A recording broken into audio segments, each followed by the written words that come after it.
Hey guys, how y'all doing? I'm here to give you guys a recap on the new chapter of One Piece, which is on chapter 839. And yes, since this chapter is out a little bit early, I'm gonna do a recap on it. Don't be too surprised. So it's a good morning, good afternoon, or good evening, everybody. Um, this chapter was pretty cool, not too bad. Although most of it was just like how you see in many other manga or anime that it could be that could happen, but apparently the ending on the other hand is a different case. So if anything else, let's go. Okay, at the beginning of the episode, we have to it that Sanji's father, along with like Ichi, Nini, Yonji, and Sanji are over here, and we have to it that they're all eating together, and they're in the Germa 66 headquarters or freaking throne room by now. And it seems like to me like Nietzsche, on the other hand, says like, "Hey, it's never thought I'd see you giving father a really high spirit. You know, we thought that we will never see this day, and hold your head up high that you be used to us. Man, you know, all of us was stunned when you up and vanished into thin air that day, and we thought that you were gonna be dead on your own, reminiscing things about many ways how you're gonna die. You know, even Yonji couldn't almost want to laugh, but Sanji on the other hand breaks the mood and says." Hey, can you eat? Can you finish what's left on your plate, dude? He goes like, oh, this? I just left it there intentionally.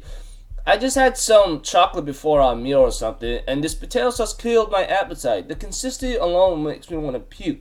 So the only place it'll be going is in the trash. But Sanji, on the other hand, says, you better start eating it because you're just an ignorant, spoiled brat who doesn't even know value of what food is. He goes like, what you say? You think you can take that kind of tone with me? He even calls the head chef Cosetto to say as food as this is food and it like ruins the good mood or something, and therefore she goes like, oh, I'm sorry, I'll take like head on responsibility, and he ends up throwing the plate at the girl, but Sanji catches it with his hands, and he goes like, what the hell are you doing? You totally lost your mind trying to leave a scar in a beautiful lady's face. Are you crazy?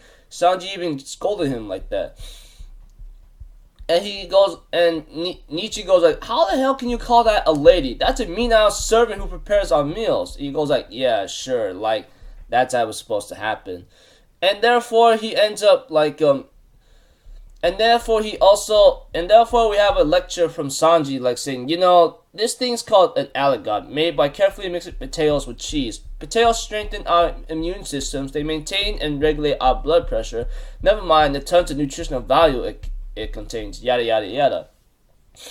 If you even understand the slightest thing about this, I won't be surprised. And therefore Sanji decides to eat it even though if it's on the floor, and even Nietzsche feels disgusted about this.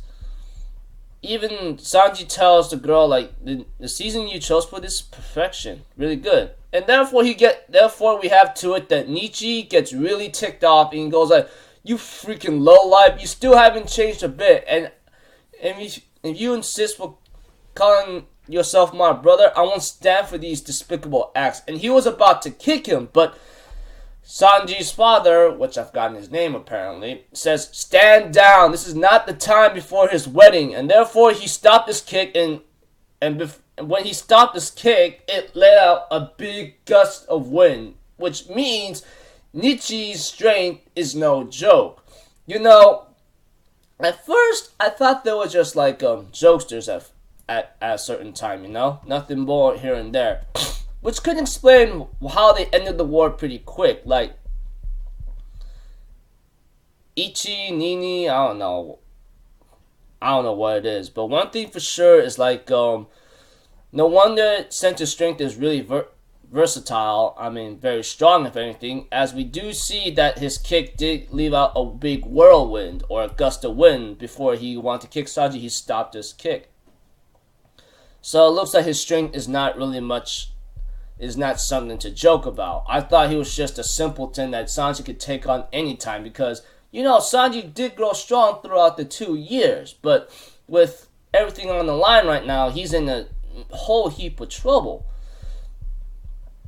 And we have to, and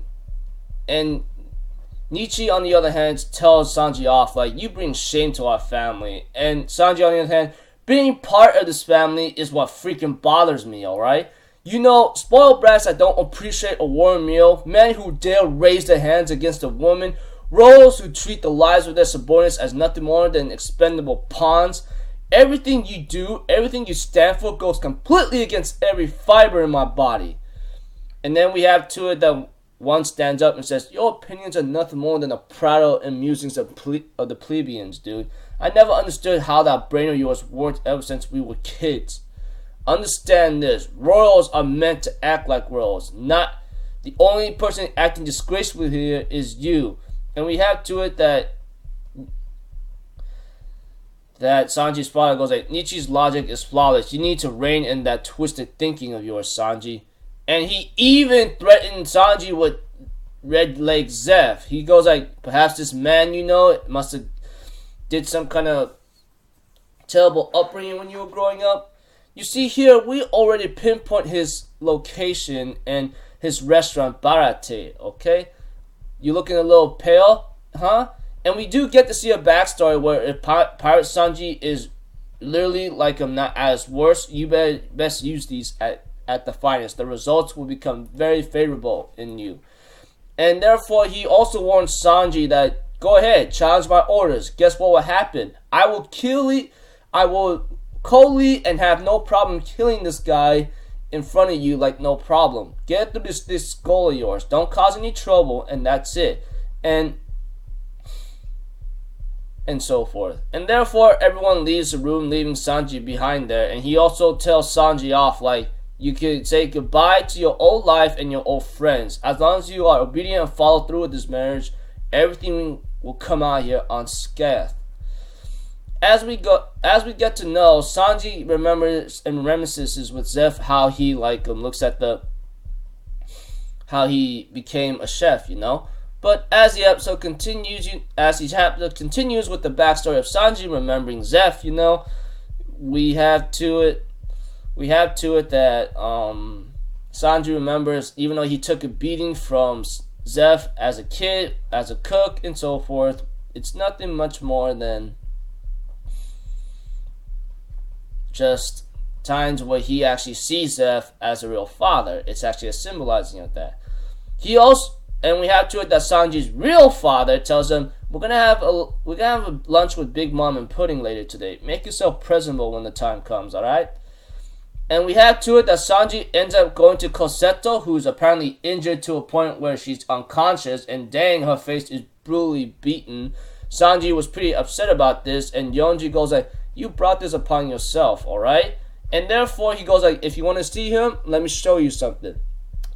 He even showed him a laboratory filled with a lot of experiments, not to mention these people who are used as walls. Look at that, dude. I'm like, what the crack-a-lackin' motherfucker is this? And he goes like, yep, 54 of the type MB, 30 of type MST. We need 21 more extras for the type MH. And even Sanji goes like, what the and cuts off there. So, it looks like to me that Sanji, on the other hand, is at a terrible corner right now. Of course, we do know that. Apparently, it's been shown for quite some time. Not to mention, like, how Sanji is reunited with his brothers, and they get into almost a fight, but his father breaks it up, and so forth. Truth is, I do not know what's bound to happen, because Sanji is literally wrapped up in a freaking rope right now, or should I say sea stone chains, if anything, because they know everything about Sanji to a point where he has to follow orders or this person dies. So I guess the Yonko's info grabbing is no joke. I don't know how they managed to do it, but one thing was sure, it's a big advantage to like mentally like destroy you, if anything else, altogether, you know. So, I do not know what's really going to happen next, but one thing for sure, it's not going to be pretty. So, only one way to find out in the next couple of chapters, and looks like we're not having break next week. That's a good thing. So, Sanji, man, hang in there, bro. Luffy's on his way, but Luffy himself is already in trouble. There's no denying that. So until then, I'll see you guys in my next video. So I'm out of the Ziddle. Have a good day, and I'll see you guys next time. Peace out. Bye-bye. 2-2-2.